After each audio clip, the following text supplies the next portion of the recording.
Minha gente, boa noite, bem-vindo a mais um vídeo. É o seguinte, só as traduções que são baseadas no texto recepto é que são boas. Só as traduções que são baseadas no texto receptus é que são boas. Eu acho que essa é uma boa pergunta para ser feita, porque eu particularmente conheço algumas pessoas, você pode ver, sempre vai ter aquelas pessoas que são defensoras do texto recebido e elas dizem que as melhores traduções são embasadas apenas no texto receptus. E eu particularmente discordo desse aspecto. Ô louco, Adolfo, mas você não é um defensor da corrigida fiel e não sei o que e faz um lenga-lenga e todo lenga-lenga e diz que a corrigida fiel é uma tradução muito boa, você utiliza, e agora você vai dizer que não é só as traduções do texto recepto que são boas e você tem uma tradução boa do texto recepto que você mesmo disse? Exatamente. A corrigida fiel, na minha opinião, ela é uma boa tradução. Não é porque ela é embasada no texto receptus, ou no texto majoritário, ou no texto eclético, não. Ela é uma tradução boa porque ela é uma tradução boa. Porque ela foi traduzida muitos pontos literalmente, alguns pontos talvez teve que interpretar alguma coisa, mas é uma tradução que você pode falar assim, não, é uma tradução fiel ao texto original. Errou alguns pontos? Cara, sem problema, toda tradução não consegue expressar 100% o que o texto original diz. Então assim, qual que é a proposição da corrigida fiel? Ser uma base, ser embasada no texto receptus. Diante disso, beleza, isso aí foi a proposta dos autores. Os autores, dentro dessa perspectiva, eles fizeram uma boa tradução? Sim, sim. Mas é porque ela é embasada no texto receptus que ela é boa? Não, é porque ela é uma boa obra de tradução. Ok?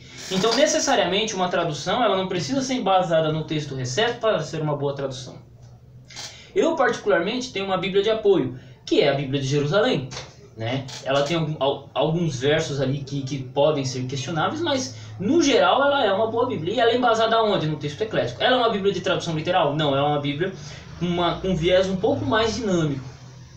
Mas ainda assim, ela tem pontos positivíssimos, principalmente nas notas de rodapé, quando se fala de tradução bíblica. Apesar dela ter um foco mais voltado para a teologia em si, né? Não tanto a tradução, mas ela tem muitas notas de tradução. Olha, a tradução assim é por causa disso, porque daquilo, porque tem uma variante aqui, porque tem... Então, ela é uma boa tradução. E ela é do texto eclético. Teve um vídeo que eu gravei aqui, onde eu menciono a NVI, né? E a NVI ela fez uma interpretação excelente. Ela não fez uma tradução literal, mas ela fez uma interpretação excelente, no ponto, né? Então assim, não é porque a Bíblia, lembrando que eu não sou fã da NVI, tá? Eu particularmente não gosto do estilo dela, tá? Então particularmente é isso. Então não é porque uma tradução ela é embasada no texto receptus que ela vai ser uma Bíblia boa. É claro que nós temos as Bíblias clássicas que são todas embasadas no texto receptus, mas isso não se dá porque foi baseado no texto receptus, e sim da época em que se viveu. Estamos falando da King James, Almeida Corrigida, Reina Valera e dentre outras Bíblias da Reforma, que são boas Bíblias, né? Tecnicamente são as melhores traduções em cada uma das suas línguas, tá? Então isso, beleza, são traduções respeitáveis. Mas é porque foram embasadas no texto receptus? Não, é porque foram obras feitas com esmero e tradução excelente.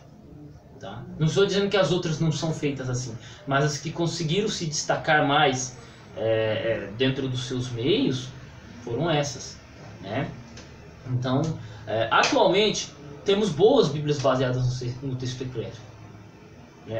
Vou mencionar uma pelo menos, a Bíblia de Jerusalém, uma Bíblia de cunho católico, né? Particularmente, né, uma Bíblia de cunho católico liberal, você vai ver nas notas de rodapé liberal, tá? Então é isso. Não aconselho como uma Bíblia oficial, aconselho como uma Bíblia de reforço, alguma coisa aí se você não estuda as línguas originais ainda, né? Então necessariamente é isso, eu vejo por esse ângulo. A corrigida fiel é uma boa tradução porque ela é baseada no texto receptus? Não por isso, né? Então sempre tem aqueles caras que dizem, não, porque o texto receptus, cara, vamos separar. Vamos separar reconstrução textual de tradução bíblica. É claro que utilizamos algumas traduções bíblicas para reconstrução textual. Quais Bíblias? Septuaginta, Vulgata Latina, Copta, Armênia, Etíope, Siríaco.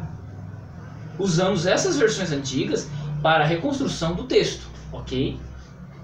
Isso aí é crítica textual. Aí você tem o texto estabelecido, texto grego estabelecido, seja ele qual for que você tenha em mãos. Paz da igreja também para reconstrução textual. Temos o texto grego. Aí do texto grego estabelecido, nós fazemos o quê? Uma tradução. Pega-se o texto grego e se traduz ele. Pronto. Aí você tem o texto grego, recebe corrigida fiel. Pronto. A mesma coisa ocorre com o quê? Se você pegar um texto eclético, você pega um texto eclético e traduz dele uma outra tradução. Já não tem, essa tradução ela já não tem nada a ver com a reconstrução textual do texto. Ela é uma tradução. Sabemos qual é o texto grego utilizado, vamos saber qual foi o método de tradução. Se ela é uma boa Bíblia, ela vai estar de acordo com o texto grego que ela se utilizou. Então, por exemplo, eu sou majoritário, tem algumas leituras no texto Receptus que eu não tenho atestação de manuscrito, não tenho atestação antiga, né? Não tenho atestação da maioria dos manuscritos. E aí eu utilizo a corrigida fiel. Por quê? Porque eu sei qual texto grego ela foi embasada, que é o texto Receptus. Mas eu não concordo com todas as leituras. Mas, particularmente, eu utilizo. É uma boa Bíblia. Aconselho você a ter uma, né? Aconselho você a ter uma. Já falei várias vezes que o texto Receptus essa Bíblia aqui, cara, você que é protestante, tem que estar na sua estante, tá? Falei mesmo, continuo falando, porque foi um texto que fez parte da história da Reforma. Né? É praticamente impossível também falar da Reforma sem o texto Receptus, né? O texto que foi base das grandes traduções bíblicas e por aí vai. Então, muitos protestantes traduziram a sua Bíblia a partir desse texto. Tá? Mas, necessariamente, o tempo passa, novas evidências chegam, catalogação de manuscrito, descoberta de novos manuscritos e por aí vai, tá? Então, hoje temos lá uma manuscritologia, né? Um texto mais estabelecido, tanto o texto majoritário quanto o próprio texto eclético ou chamado texto crítico, né? Necessariamente você tem esses dois textos, né? Texto majoritário e texto eclético para o Novo Testamento, né? E você vai ter sempre traduções boas saindo a partir daí. É claro que a grande maioria, existe todo um mercado em cima delas, mas ainda assim você vai ter boas traduções saindo. Pelo menos uma ou duas você vai ter boas traduções, né? E por aí vai, cara, e a gente toca a vida. Mas é porque é baseada no texto Receptus que a tradução é boa? Não, é porque é uma tradução bem feita. É porque é baseado no texto eclético que vai ser uma tradução ruim? Não, cara. Ó, eu particularmente menciono um Novo Testamento que é excelente e ele é eclético. Interlinear do Wilson Schoss. Particularmente acho que o interlinear majoritário é superior como interlinear, sim, ele é excelente. Mas as traduções do texto do Wilson Schoss também são excelentes. Um é baseado no texto eclético, outro no texto majoritário. São textos, tem traduções excelentes. O outro interlinear que eu gosto pra caramba, Francisco Lacueva. Interlinear excelentíssimo. Baseado aonde? No texto eclético. Excelentíssimo. Um outro interlinear muito bom, Alfred Marshall. Tenho aqui. Né? Ainda traz o texto da NVI em inglês do lado. Né? Interlinear excelente. Né? E baseado aonde? No texto eclético. Então assim, não é porque o texto é o texto recebido que vai ser melhor. Não, cara. Não. É um texto grego da época, da Reforma, tal. Isso aí, meus vídeos. Se é o primeiro vídeo que você assistiu, eu tenho vídeos meus que tratam do assunto com muito respeito, com muito carinho. É um texto que eu respeito muito, né? Mas particularmente eu separo tradução bíblica de crítica textual, da reconstrução textual em si, não da crítica textual em si, não. Mas eu separo uma tradução bíblica da reconstrução textual. Reconstrução textual se preocupa em reconstruir o texto. Tradução bíblica se preocupa em pegar o texto reconstruído e traduzir. É simplesmente assim. Então a gente tem que fazer separação. Analisar as traduções, se elas são boas ou não, a partir dos seus textos gregos originais. Então, por exemplo, quando eu vou falar da NVI, qual texto você acha que eu vou? Eu vou no Nestlé. Quando eu vou falar da Almeida atualizada, qual texto você acha que eu vou? Eu vou no Nestlé. Quando eu vou falar da Bíblia de Jerusalém, o texto que eu vou correr é atrás do Nestlé. E toda e qualquer Bíblia que me aparecer na frente, eu vou atrás do seu original. Vou falar de Corrigida Fiel? Eu vou basear ela no Nestlé? Não, eu vou pegar a Corrigida Fiel e vou comparar ela com o texto Receptus. Eu vou comparar com o texto Receptus, sem problema. Por quê? Porque eu sei qual é o texto original dela. Então, a partir daí, eu tiro uma conclusão. Se ela foi uma boa tradução ou não. Se ela foi uma tradução muito infeliz ou não. Né? E por aí vai. Então, a gente tem que separar reconstrução textual. Ah, eu defendo o texto Receptus com residência. Ah, eu defendo o texto majoritário com residência. Ah, eu defendo o texto eclético com residência. Perfeito. Isso aí é reconstrução textual. A partir daí, foi para a tradução bíblica, a reconstrução textual ela já não importa tanto, porque você sabe qual que é o texto original dela. O texto original, quinta edição revisada, Nestlé 28, texto majoritário, família 35, e qual tradução foi embasada. Ponto. Sem muito lenga-lenga. Só separar, só separar. Andam juntos? Andam juntos. Mas só dá uma separada para não gerar tanta confusão.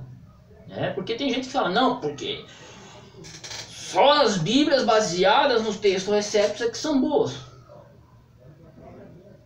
Não é bem assim, não, cara. A história é um pouco mais longa. Fiquem com Deus. Deus abençoe seus estudos. Desculpem as repetições, mas eu acho que tem que ser elas têm que ser frisadas para um melhor entendimento. Tá? Então, texto Receptus, texto original grego, texto Receptus, tradução bíblica, texto eclético, sua tradução bíblica. Né? Existe uma outra abordagem também que vai tornar uma tradução boa ou não, se ela é dinâmica, se ela é equivalente, literal ou paráfrase. Isso é observável também, né? Isso é passível de observação. Então temos que observar isso. E aí acaba entrando às vezes até na questão do gosto. Tem pessoas que vão preferir traduções mais literais, como no meu caso, Corrigida Fiel. Tem pessoas que vão gostar de uma Bíblia mais interpretativa, nova versão internacional, Bíblia de Jerusalém, a própria Almeida atualizada. Né? Então tem gente que vai preferir esse tipo de Bíblia. Eu particularmente gosto das Bíblias com linguajar mais próximo do original. Né? E por aí vai. Então fiquem com Deus, Deus abençoe seus estudos. Até o próximo vídeo. E lembrem-se, nem tudo que reluz é ouro.